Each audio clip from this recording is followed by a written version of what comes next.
Today we're going to take a closer look at maize and how to prepare it and why to use it.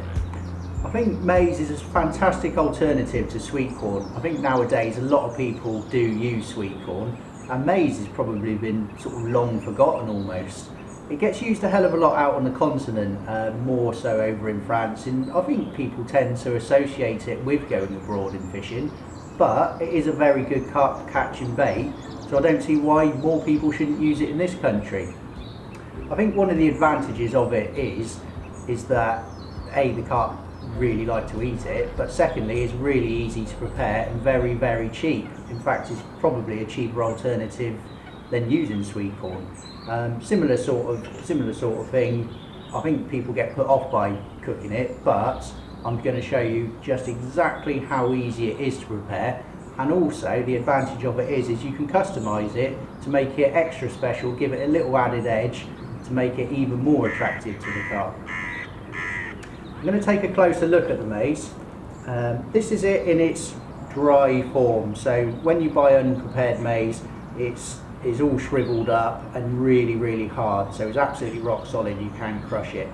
And once you've cooked it up, you'll see the big difference. So it's swelled up quite nicely, a lot softer. So it's still got a little bit of a tough outer shell, but it's a lot softer, and you can just crush it between your fingers, and when the fish get on it and start feeding on it, they suck it in, they can just crush it up and digest it really easily. So that's the difference between cooked maize and uncooked maize. Obviously uncooked maize is not going to be good for a fish, so it has to be prepared correctly, and I'm going to show you exactly how to do that. One last thing is the fact that it is great value for money. When you buy dry maize, once you cook it up, it doubles in weight, so you're getting twice as much for your money.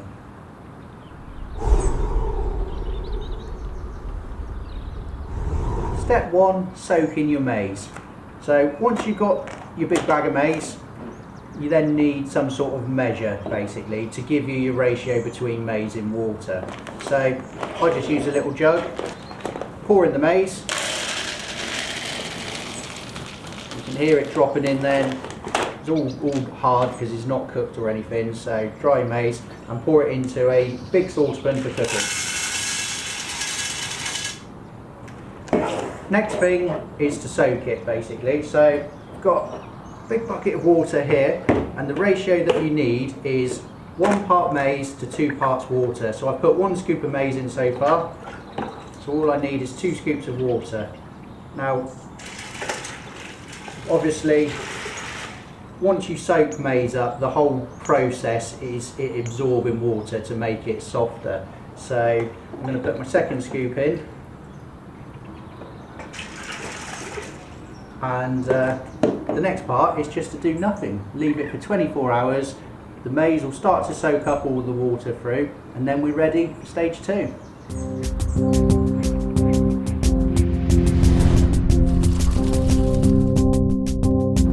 Now my first top tip is to give your maize a real sweet intense boost, and for that I use the famous Betalin.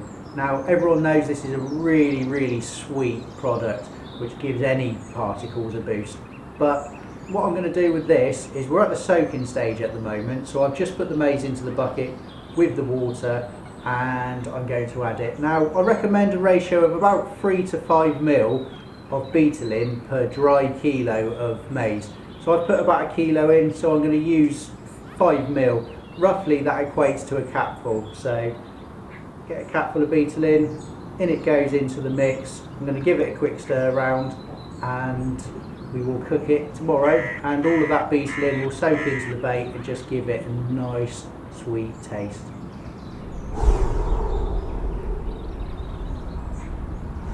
We've soaked our maize for 24 hours, and as you can see it's started to absorb the water and just go a little bit softer, but the next step is to get it on cook. Now the good thing about maize, unlike some of the other particles in hemp, is it doesn't overly smell that bad, so you can get away with cooking it indoors without a problem. I tend to just cook mine on a little gas hob, so well, there we go, we have fire. So just crank that up a bit, and then I'm just going to plonk the bowl onto there. Now that's going to take a little while to come up to the boil, but once it's got to the boil, all you need to do is just turn it down, let it simmer for around about 20 to 25, 30 minutes. No, you don't really want to go much longer than that, because if you cook it for too long, the maize will just go to complete mush, and that's the last thing you want. You want it so that it's soft enough to just squeeze between the fingers, but it still has a little bit of a tough outer shell.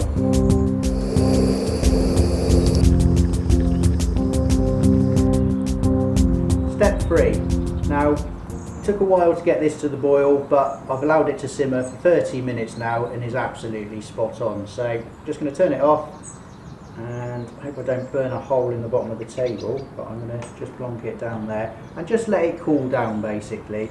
Once it's cool, it's ready to go, and I suppose we better have a quick look at a few top tips to give yourself an extra bit of an edge with your maize.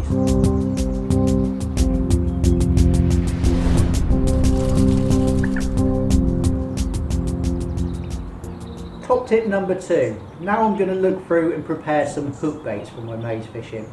Now my maize is all cooked up and it's all cooled down, and all I'm going to do now is spend 10 minutes just going through the pot and picking out the more regular sort of shapes, maybe the slightly bigger bits of maize, the ones that are perfect for hook baits.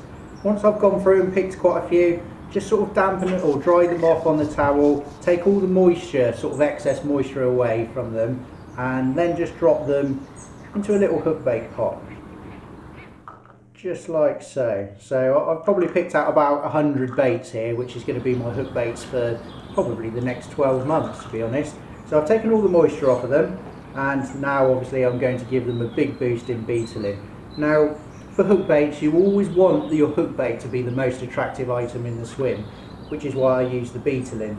So we've already put some in at the soaking stage, so all of my maize is got a little tin of Betalin in it for the carp to home in on, but now I want my hook bait to be the most powerful, distinctive item in the swim. So once I put them all into a pot, I'm not going to hold back. I'm probably going to put half a bottle of Betalin in with them, and just leave it like that.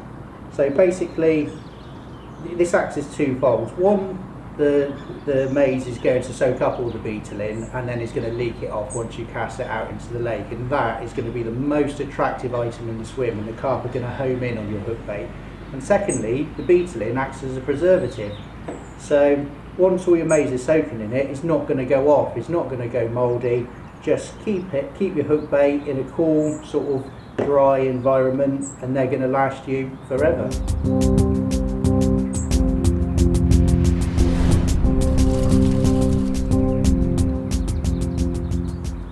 Top tip number 3. Once I've cooked up the maize, there's one last ingredient that I will add, and that's the awesome roasted nut extract from CCMOORE. Now, whether it's maize or sweet corn or whatever I am using to knock up a spod mix, I will always add this before I spod it out. So nice and simple, we've got my maize is cooked, it's all cooled down, and then just simply pour it in. It doesn't overly matter, you can't really overdo it, so it comes in a 500ml bottle, so you can pour as much or as little as you like into it. Now as you can see, the liquid is a lot more thicker and gloopy, so I'll probably add about 250ml per kilo, or dried kilo of maize, and then just simply stir it around. And if you leave it for sort of 24 hours before you go to use it, as you can see here, it just goes really creamy, and it smells absolutely beautiful, and that really is a product I would not go without using.